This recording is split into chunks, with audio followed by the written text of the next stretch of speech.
সৃষ্টিকর্তার নামে, যিনি পরম করুণাময় এবং অত্যন্ত দয়ালু। আমাদের যে এখন যে ভাইরাসটা আইছে, আমি জানি না পৃথিবীর বেশিরভাগ মানুষই বুঝতে পারতেছে না যে এটারে কেমনে আসলে ফেস করন। আমেরিকার মতো জায়গার মধ্যে মানুষ মরতাছে হেভিলি। আজকে না গতকালকেও প্রায় 2000-এর মতো মানুষ মারা গেছে। আমেরিকাতে একজন মরা মানে আমাদের দৈরা নিতে পারেন 1000-এর মরা রমান। আমরা তো অসুখটা হইলে পরে ভেন্টিলেশন, যেটা এই ভেন্টিলেশনই আমরা নাই। আমরা সারা সোনারঘাটে আমি ডাক্তারদের কাছ থেকে জানলাম যে পুরা 3.5 লাখ মানুষের লেগে একটা অক্সিজেনের মেশিন আছে। অক্সিজেনের মেশিন, ভেন্টিলেশন তো পরে, মানে যারা শ্বাসকষ্ট এটার লেগে একটা অক্সিজেনের মেশিন আছে। আমি আপনারা আজকে প্রথম আমি এইখানে ভলান্টিয়ারদের উদ্দেশ্যে কথা হইতেছি। আপনারা আমার সামনে যারা আছেন তারা তো সাহায্য প্রার্থী না, আপনারা হলো ভলান্টিয়ার। এখন বাংলাদেশের যে জিনিসটা দরকার, এটা হইল গিয়া বেশিরভাগ নেতারা যারা সুবিধাবাদী নেতা, এরা কিন্তু সবাই ডাকাত, বাড়ি ঘর লকডাউনও। আপনি দেখুন পুলিশ কিন্তু বাইরে, সাধারণ যারা এই ক্লাবের যারা লোকজন ফুলাফান এরা বাইরে, কিন্তু দেখা যাইতেছে আমাদের অনেক নেতারা এখন আর আমাদের ঘরে নাই, এই মানে লকডাউনে আছে। আমি যেটা কইতাম চাই এটা হইল এখন যারা ইয়াং আপনারা আমার সামনে আসেন, আমি অত্যন্ত ধন্যবাদ জানাই যে এরকম একটা সময় আপনারা মাস্ক লাগাই যে মাঠে নামছেন। কারণ হইলে আর 15-20 দিন পরে কিন্তু ব্যাপক অভাব দেখা দিব। আমি জানি না আপনারা আমার সাথে একমতই বা কিনা, যে আর 15-20 দিন পরে, কারণ আমাদের সামান্য ইন্ডিয়া থেকে পেঁয়াজ বন্ধ হয়েছিল। পেঁয়াজ বন্ধ হওয়ার কারণে 50 টাকার পেঁয়াজ হয়েছে কত 250 টাকা পর্যন্ত। ইন্ডিয়ার অবস্থা খারাপ হইব। আমরা 10-15 দিন পরে মনে করেন, আমি জানি না যে ভাইরাসে কত মারবো আর আমরা অভাবে কত মারবো। আমি এই কারণে প্রস্তুতি নিয়ে আমি ঢাকার থেকে আইছি, আমার যা আসিল তা নিয়ে আইছি।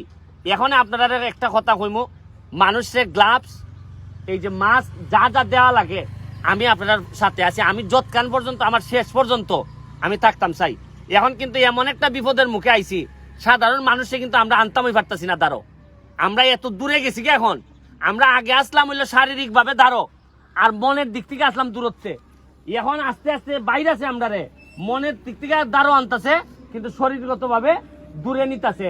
দোয়া করো যে এই ভাইরাসের কারণে আমরা যারা মানুষদের মধ্যে আমার মতো যারা টাউট বাটপার আছে এরা কিছু কমে কিনা, এই মরার বয় আইও চুরি চামারি কিছু কমে কিনা, মানুষের টেকা লুটফাট কিছু কমে কিনা, এটা দোয়া করো যে ভাইরাসে যদি আমার নে গাও, তাতেও যদি বাংলাদেশটা কিছু বাটপার কমে, তাহলে তোমরার কপালে এই দুর্যোগ বা যারা বাচ্চারা আছে এরার কপালে নতুন বাংলাদেশ যেন তৈরি হয়। তোমাদের প্রতি অনুরোধ রইল, প্রথমে আজকে এখানে তো 40টা দেওয়া হয়েছে, 40টা ফ্যামিলিরে তোমরা দিতে পারবা। এর পরেও তোমাদের যা যা লাগে আমারে জানাইবা। এখানে রুহেল আছে, জানাইবা। আমি চাইতেছি যে আমার গড়ে যদি 1 কেজি চাউলও থাকে, তাও অন্তত আমার সোনারঘাটটা, আমার ক্ষমতায় তো সোনারঘাটের বেশি আমার কাবার করে না, সোনারঘাটটা আমি চাইতেছি তোমরা সবাইরে সাথে নিয়া। আমি হয়তো শেষ হয়ে যাই গা, এরপরে তোমরা তোমরার জায়গার থেকে আত্মীয় স্বজন থেকে যেভাবে পারো ম্যানেজ করিয়া। আমি মনে করি এটা একটা 71 সালে একটা মুক্তিযুদ্ধ হয়েছিল, আর এখন একটা সময় আইছে প্রমাণ করার যে খেটা যোদ্ধা, খেটা প্রকৃত অর্থে মানব সেবার লাইগা কাম করে, আর খেটা দান্দার লাইগা কাম করে। এখন সময় আইছে, কারণ দেখুন সবাই কয় মাঠে বাইরে যাইও না, ঘরের বাইরে যাইও না, গেলি মুড়ি যাবে আগা। সবার মনের মধ্যে হইলে গিয়া মরার ভয়, আর এই মরার ভয় তৈও তোমরা যারা আজকে এখানে আইছো, এর মানে প্রকৃত অর্থে মানুষের চিন্তাই আইছো। এখানে কেউ চেয়ারম্যান মেম্বার হইবার লেগে কেউ আইছে না। আমি তোমাদেরকে অনেক ধন্যবাদ জানাই। তোমরা এখন একটা কাজ করবাই, তোমাদের গ্রামটারে তোমরা লকডাউন করবাই, যেভাবে বাইরের লোক যেন কোনোভাবে কেউ ঢুকতে না পারে। নতুন কোনো লোক যদি ঢুকে, তোমরা যেন এই খবরটা যেন ইয়ন ওসিরা পায় যে লোকটা যদি নারায়ণগঞ্জ থেকে ইয়ে থাকে।